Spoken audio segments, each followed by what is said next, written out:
vão ser internos, né, na sua maioria, só que eles vão ter também uma apresentação externa, né?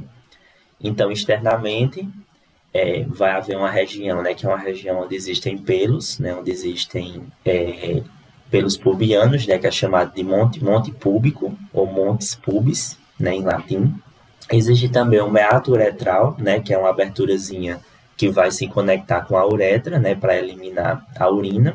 Temos também, né, a abertura, né, o orifício vaginal, e revestindo nessas duas aberturas existem os lábios. Existem os lábios menores, né, que são mais pequenos, mais internos, e os lábios maiores, né, que são mais externos, né, e maiores. Também chamado de grandes ou pequenos lábios. Aí, internamente, como é que vai ser? Vai ter a vagina, né? A vagina é um canal, é uma estrutura, né, que vai receber ali o pênis durante as relações sexuais e também por onde o feto, né, vai passar ali durante o momento do parto, no caso de partos que são normais, né, que não são partos que têm intervenção cirúrgica. Aí existe, né, o útero.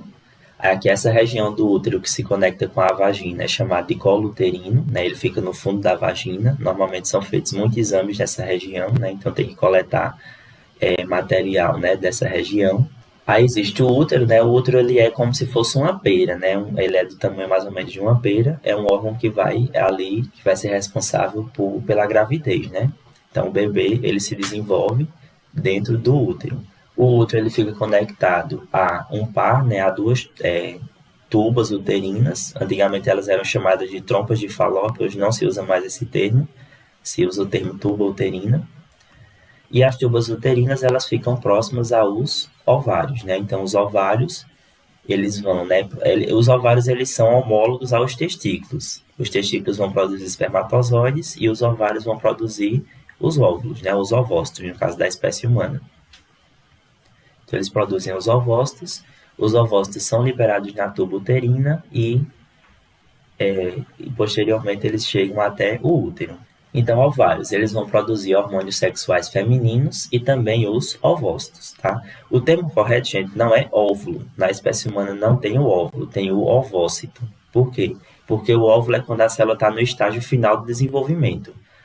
No caso da espécie humana, ela só chega nessa fase quando o espermatozoide entra dentro dela. Então, não chega, quase não chega, né? Então, o termo correto é ovócito. Então, o ovócito ele é liberado, ele está ali paralisado na divisão celular. Quando o espermatozoide penetra, é que ele termina o desenvolvimento e vira um óvulo. Mais rapidinho ele já se transforma numa célula-ovo, né? Então, assim, o processo de óvulo foi reduzido, né, muito nos mamíferos. Outros animais liberam, né, o ovócito, aí depois produzem um óvulo e ficam ali armazenados os óvulos. Existem também as tubas uterinas, né, que eram anteriormente chamadas de trompas de Falópio, né, elas vão ser a conexão, né, do ovário com o útero, né, são tubos por onde vai passar, né, os ovócitos. Existe também o útero, né, que é um órgão muscular e oco que vai alojar o embrião durante a gravidez. A vagina, né, que vai receber o pênis durante o ato sexual e também é através dela que o bebê vai sair no momento do parto. Existem também os lábios maiores e menores, né, que são dobras de pele que vão proteger a abertura da vagina e da uretra. E tem também o clitóris, que é um pequeno órgão que possui muitas terminações nervosas e é muito sensível a estímulos. O clitóris ele é como se fosse um órgão homólogo, né, ou seja, ele tem a mesma origem do pênis. Inclusive, algumas espécies, tem uma espécie muito interessante que é a hiena, né? A hiena fêmea, ela não possui vagina.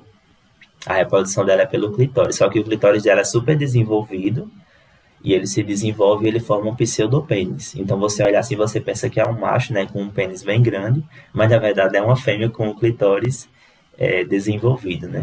As hienas, a reprodução delas é muito interessante. É um inferno, viu? Acho que a pior reprodução dos animais são as das hienas. Então, olha só, gente, aqui é uma hiena, né? Uma hiena fêmea. Olha só esse pequeno órgãozinho que ela tem aí, né? Isso aí é o clitóris dela, né? Que é assim, durante quando ela tá grávida, a hiena tá grávida, né? No período reprodutivo dela, ela produz muita testosterona. Por que ela produz? Porque ela precisa, né? Ela precisa que os machos nasçam muito agressivos, né? Os filhotes. Então, como ela compensa isso? Ela compensa produzindo muita testosterona, que vão para os bebês, né? Para os fetozinhos que estão ali dentro dela. E aí isso desencadeia, né, um processo de crescimento do clitóris dela e ela fica com o clitóris dessa forma, né? E o parto acontece por aí. Os fetos, eles passam por essa região, gerando aí um dos Vixe, Maria. é, gerando aí um dos partos mais doloridos, né, do reino animal. E existe muita coisa interessante, assim, umas coisas que são diferentes, né, no reino animal, que a gente é muito acostumado a saber só o que tem na espécie humana, né? Então, olha aí, elas têm um pseudopênis, são as fêmeas. Inclusive é maior até do que o macho. Então, o clitóris, gente, ele tem uma estimulação sexual muito grande, né? É uma região muito rica, né, em terminações nervosas. Então, ele tem uma importância, né, ali sexual, uma importância de estímulo muito grande, né? E existe também o ímen, que é uma membrana, né, que fecha parcialmente a vagina em meninas que ainda não tiveram aí as suas primeiras relações sexuais, né? Porque quando tem a relação sexual, o ímen ele se rompe. Existe também no sistema genital feminino, né, as glândulas vestibulares, que elas vão, né, produzir um líquido que vai lubrificar a vagina, né? Então a vagina, como ela é um órgão que vai ser usado, né, para ali com um movimento ali de fricção muito grande, então ele tem que ter uma lubrificação natural, né? Então essa lubrificação ela é feita por essas glândulas vestibulares. Nidação. Quando um espermatozoide fecunda o óvulo, né, isso acontece nas tubas uterinas, ele desce, né, aqui até o útero, e aí ele chega na parede do útero e ele implanta, ele entra dentro da parede do útero. Esse processo é chamado de nidação, tá? Então, nidação é o processo de implantação do óvulo, né, aliás, da célula ovo, né, do zigoto, dentro do útero. Os ovários começam a funcionar já na fase embrionária. Olha que interessante. Os testículos, no caso dos meninos, né, só começam a funcionar quando os meninos entram na adolescência. Então, assim, quando o menino é uma criança, ele não está produzindo espermatozoides, os testículos dele estão desativados. Quando ele entra na puberdade, é que ele começa a produzir espermatozoides. Aí, no caso das meninas, quando a menina ainda é um feto, quando ela ainda está no útero da sua mãe, ela já começa a produzir os óvulos, né, os ovócitos. Os ovários já se ativam e já começam ali a formar os ovócitos quando a menina ainda está um feto, ainda um embrião dentro do útero da sua mãe, né? Olha que interessante. Existe essa diferença aí de quando eles começam a funcionar, né? Aí eles são produzidos, aí depois eles param e eles ficam paralisados. Até os óvulos eles ficam paralisados na divisão celular. Se eu não me engano, eles ficam na metáfase. Aí pronto, aí quando um espermatozoide penetra dentro do ovócito é que ele termina o processo de desenvolvimento. Ou seja, ele pode ficar ali, ó, a vida todinha guardado ali esperando o momento certo de ser usado. Existem cerca de 1 milhão de futuros óvulos em cada ovário, no interior de cachos, né, que são chamados de folículos ovarianos. Então, dentro do óvulo, tem os folículos ovarianos, aí ali ficam os óvulos, né, ali os ovócitos, eu só quero falar óvulo.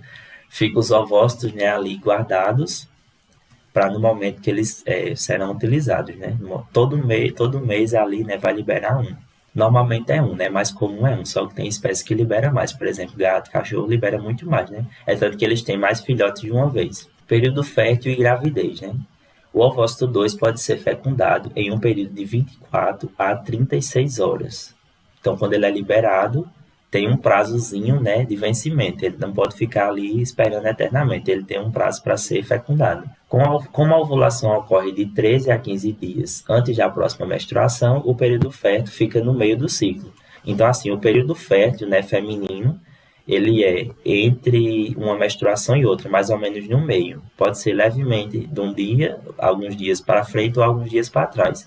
É tanto que tem algumas pessoas, né, alguns casais que eles fazem um método de prevenção, né, da gravidez, utilizando esses dias, né? É assim, é o pior método que tem. Em caso de gravidez, a placenta produz o hormônio HCG, que mantém um corpo lúteo ativo e impede a menstruação e a ovulação. Então, a menstruação e a ovulação ela só ocorre se o corpo detectar que não houve a fertilização e não começou uma gravidez. Aí ele vai começar todo o processo de novo.